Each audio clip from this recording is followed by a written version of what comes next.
എന്ന് വരാം. സർ, ആധുനിക സർജറികൾ ഏതൊക്കെയാണ്? വളരെ പ്രസക്തമായ ചോദ്യമാണ്. അതിൽ നമ്മൾ ആദ്യം മനസ്സിലാക്കേണ്ട ഒരു സംഗതി, ക്യാൻസർ ശസ്ത്രക്രിയയിൽ അടുത്ത കാലത്തുണ്ടായ മുന്നേറ്റം എന്ന് പറഞ്ഞാൽ ഈ സർജറിയൊക്കെ ഡീഎസ്കലേറ്റ് ചെയ്യുക എന്നുള്ളതാണ്. അപ്പം ആദ്യം കാലങ്ങളിൽ ഞങ്ങളുടെയൊക്കെ കരിയർ തുടങ്ങിയ സമയത്തുള്ള സർജറികൾ വളരെ വളരെ വളരെ റാഡിക്കലായിരുന്നു. അപ്പോൾ റാഡിക്കൽ സർജറി ചെയ്യുന്നതിൻ്റെ ഗുണം ക്യാൻസർ വരില്ല എന്ന് നമ്മളൊക്കെ വിശ്വസിച്ചിരുന്നു.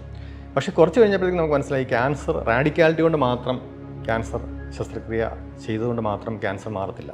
അതോടൊപ്പം തന്നെ ക്യാൻസറിൻ്റെ കറക്റ്റ് ബയോളജി അറിയുന്നു, അതിൻ്റെ കൂട്ടത്ത് സിസ്റ്റമിക് ട്രീറ്റ്മെൻറ്റ് കൊടുക്കുന്നു, റേഡിയേഷൻ കൊടുക്കുന്നു.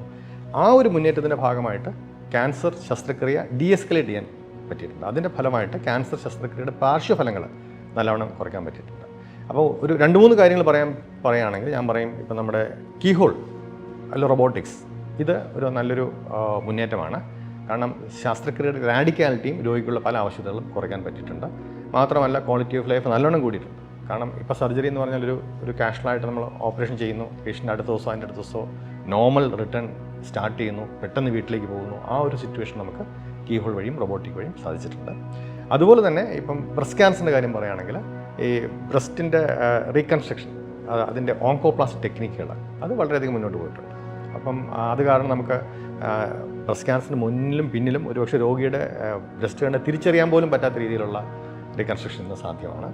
പിന്നെ മൂന്നാമത് പറയുന്നത് ഈ ബ്രസ്റ്റ് ക്യാൻസറിൻ്റെ കാര്യം പിന്നെയും പറയുകയാണെന്നുണ്ടെങ്കിൽ ബ്രസ്റ്റ് ക്യാൻസർ ഏറ്റവും കോമൺ ക്യാൻസർ ആയിട്ട് പറയുകയാണ് സ്ത്രീകളിൽ. അതിൻ്റെ സംഖ്യ മറ്റുള്ള ക്യാൻസറുകൾ എത്രയോ കൂടുതലാണ്. അപ്പം അതുകൊണ്ട് തന്നെ ബ്രസ്റ്റ് ക്യാൻസർ വരാനുള്ള സാധ്യത വളരെ കൂടുതലാണ്. അപ്പോൾ ബ്രസ്റ്റ് ക്യാൻസർ വരുന്ന രോഗികൾക്കുണ്ടായിരുന്ന ഒരു പ്രധാന കോംപ്ലിക്കേഷൻ ലോങ് ടേം ആയിട്ട് കയ്യിൽ നീര് കെട്ടും. പ്രത്യേകിച്ച് ആക്സിലർ ഡിസെക്ഷനും റേഡിയേഷനും കഴിയുമ്പോഴത്തേക്കും കയ്യിൽ നല്ലവണ്ണം നീര് കെട്ടും. ആ നീര് കെട്ടുന്നത് പല അരോചകമാണെന്ന് മാത്രമല്ല, അവർക്ക് കൈ ഉപയോഗിക്കാൻ പോലും പ്രയാസമായിട്ട് വന്നിട്ടുണ്ട്. അപ്പോൾ അത് കുറയ്ക്കാനായിട്ട് ഇപ്പം സെൻറ്റിനൽ നോഡ് ബയോപ്സി വന്നിട്ടുണ്ട്. അതിനും അപ്പുറത്തായിട്ട് ഇപ്പോൾ ആക്സിലർ ഡിസെക്ഷൻ ചെയ്യുവാണെങ്കിൽ ഈ അതിലുള്ള ലിംഫാറ്റിക് വെസൽസ് അനസ്റ്റമോസ് ചെയ്യുന്ന ലിംഫ എന്ന് പറയുന്ന മൈക്രോവാസ്കുലർ ശസ്ത്രക്രിയ വന്നിട്ടുണ്ട്. അപ്പോൾ അത്തരം മുന്നേറ്റങ്ങൾ വന്നിട്ടുണ്ട്. അതുപോലെ തന്നെ ഓർഗൻ പ്രിസർവേഷൻ. അപ്പോൾ പണ്ടാണെങ്കിൽ ഒരു ഓർഗൻ ക്യാൻസർ വരുന്നത് നമ്മളങ്ങ് മാറ്റുമ്പോൾ ആ ഓർഗൻ്റെ ഫംഗ്ഷൻ നിലയ്ക്കും. ഇപ്പം റെക്ടൽ ക്യാൻസർ വരുവാണെങ്കിൽ പെർമനൻ്റായിട്ട് സ്റ്റോമ വയ്ക്കും. അതുപോലെ തന്നെ കാലിൻ്റെ ക്യാൻസർ വരുവാണെങ്കിൽ കാല് മുറിച്ച് മാറ്റപ്പെടും. അപ്പോൾ അതൊക്കെ ഇപ്പോൾ മാറിയിട്ടുണ്ട്. അപ്പം കീമോതെറാപ്പിയും റേഡിയേഷനും ഒക്കെ യൂസ് ചെയ്തിട്ട് സർജറിയുടെ ഗ്രാവിറ്റി കുറയ്ക്കുന്നു, ഓർഗൻ പ്രിസർവേഷൻ ചെയ്യുന്നു. അപ്പം റെക്ടൽ ക്യാൻസർ വന്നാൽ സ്റ്റോമ വയ്ക്കേണ്ട കാര്യമില്ല, ഇല്ലാതെ തന്നെ അത് ക്യൂറാക്കാൻ പറ്റും. അതുപോലെ കാലിൻ്റെ ഒരു സാർക്കോമ വന്നു കഴിഞ്ഞാൽ കാല് മുറിക്കേണ്ട കാര്യമില്ല. ആ രീതിയിലേക്ക് ഓർഗൻ പ്രിസർവേഷനും മുന്നോട്ട് നീങ്ങിയിട്ടുണ്ട്.